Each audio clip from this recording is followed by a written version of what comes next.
What do you think some of the main differences are between a scratch golfer and an 18 handicap? Now, what you're probably thinking is that scratch golfer makes way more birdies than the 18 handicap.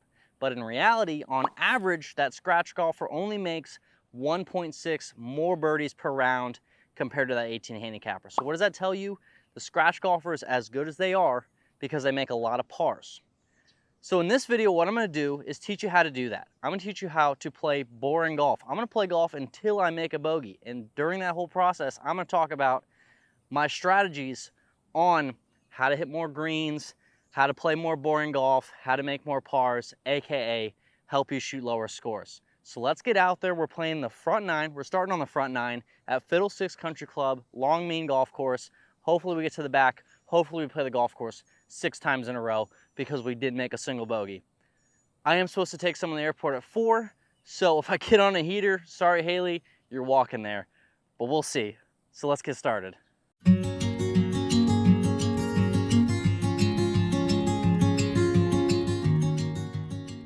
We made it up to the first hole. It's a par 5, about 550 yards. I'm gonna try and play a fade off the left center of the fairway. The miss is right here because there's a little bit of a lake left.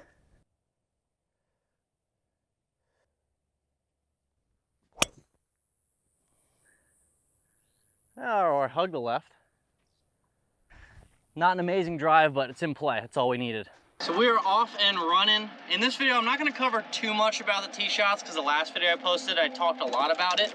This one's gonna be more strategy into the green because I think that's where a lot of people lose shots. They get too aggressive in the greens and then they get in a weird spot where they're really fighting for par, and sometimes you're fighting just to make bogey. So this video, we're gonna talk a lot about strategy into the green.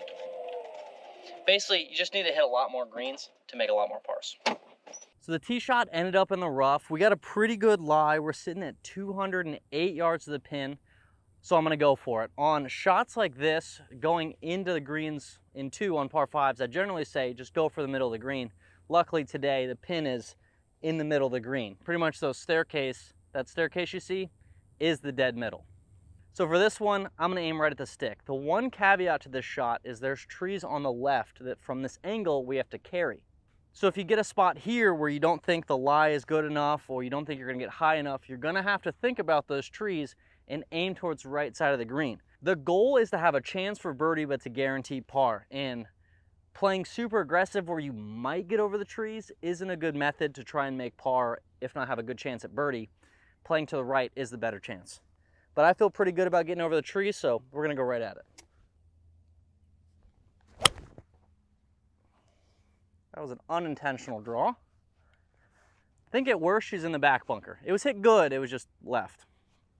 So this one ended up in actually a pretty tough spot. I was a little concerned about it flying, but my main concern was really covering that wood panel bunker. If you hit that wood, it can shoot anywhere and it goes back. It was out of bounds to the side, so that's what I was kind of worried about. But this one, down slope out of the bunker, it's gonna release a decent bit, but luckily I have a decent bit of green to work with. We're just gonna see, toss on the green, see if I can get it real close.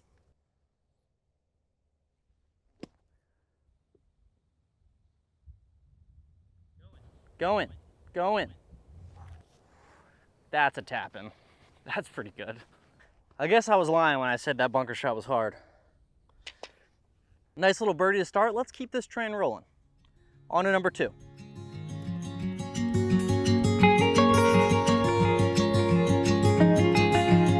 We're on to the second hole. It's 376 yards, water left, trees right. Our goal is to hit it over these trees on the edge of the water. It's into the wind, so it should be a perfect line for how far I hit it.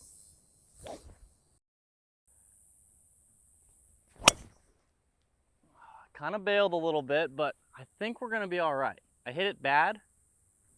We might have a little bit of tree trouble, but I couldn't go left, so miss was right. My drive went a little bit farther than I thought. I am through the rough, past the cart path, and I got some tree trouble. Now from here, you gotta be thinking, where's gonna be the easiest spot I can make par from? Obviously high is not really an option. There's a small gap, but percentages are pretty low there.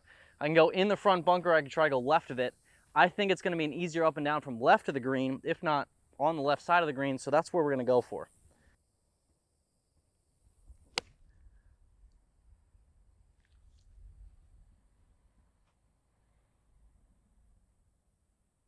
Nice, I got it on the green.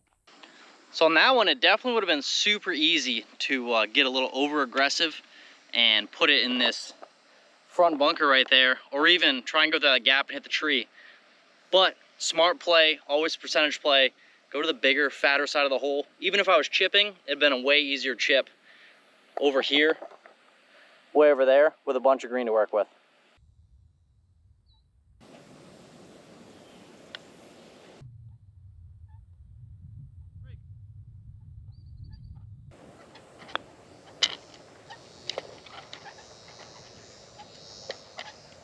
Couldn't get the ball out of there for a second, but that's a good par.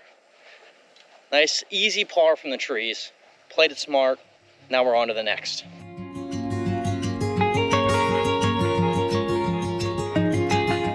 The third hole out here is a par 3. It's 157 yards with a creek running down short and right. So the goal of this one, being that it's a front pin, is to make sure we get past the pin, because that's going to give us the widest section of the green. Yes, it'd be really cool to hit it to 2-3 feet on this one, but percentage play is going to be to try and hit it past it. And if we miss hit a little bit, maybe we end up right next to it. But trying to hit it 15 feet past it, it's perfect. Go. Go, go, go, go, go, go, go. Okay. That is exactly why you play past the pin, because I blocked it right and still got there. If I was going at the pin, like that distance, that would have been in the water. So we end up on the green a little bit past pin high, which was the goal because it gives me a little wider area of the green. If I was shorter, rocks would have came into play.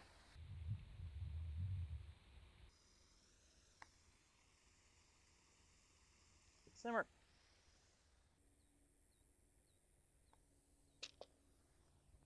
That's a par. On to the next one.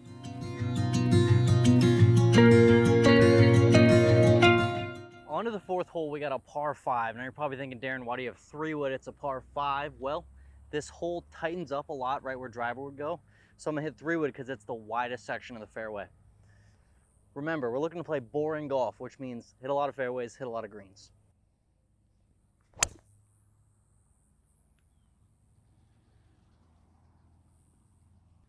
a little farther right than I intended, but it's the widest part of the fairway, so I had a chance. We found the tee shot in the right rough. Now this is why I hit 3-wood, because as you can see, the water cuts in. So if I would have hit driver on this line, I'm for sure in the water, but 3-wood gets me to the widest section of the fairway, widest section of this hole. So even if I miss hit as bad as I did there, I still have a chance. I'm still in play. I still got a chance for par, if not birdie. We're like 300 yards away, so I'm gonna hit 6-iron, try to have a good wedge in. Perfect. Right where I was aiming. Up to the third shot, we got 97 yards. As you can see, there's a bunker in front of this pin. So our main goal is to get it past the pin. Yes, it's a wedge, so you can get a little bit more aggressive, but the main goal is to hit the green. So we want to make sure we get past this bunker and ideally a little bit past the pin so we take all that doubt out. So I'm going to try and land this at 100 yards, which is only 9 feet past the pin.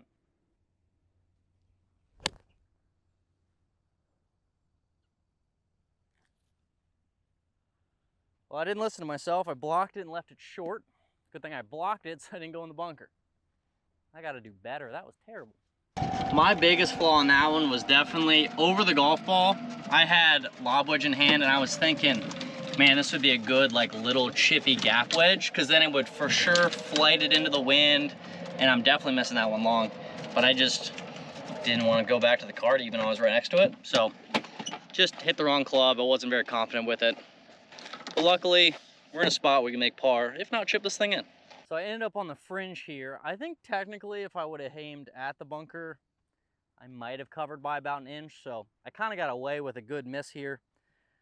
Most people I would say to putt this, but I feel pretty confident in my chipping, especially from this fringe, because it's always such a good lie. So we're gonna try and toss it up there real close.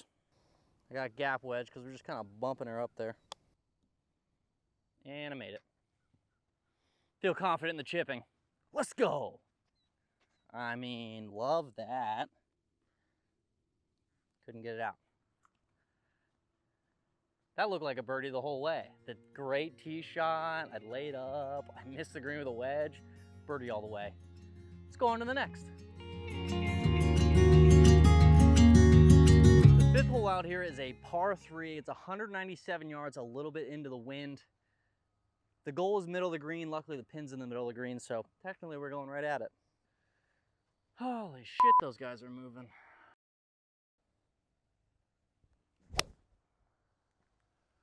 Oh, that was terrible. That was a terrible golf swing. God, rushed it. That ball ended up going in the water, so we're gonna drop here, try and hit like a mega flop maybe. I gotta hole it, so it's gotta have a chance.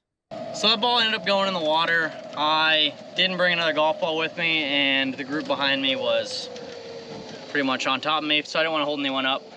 For anyone who is saying like you're out here filming, you're holding everyone up on the golf course, I teed off today at 12:15.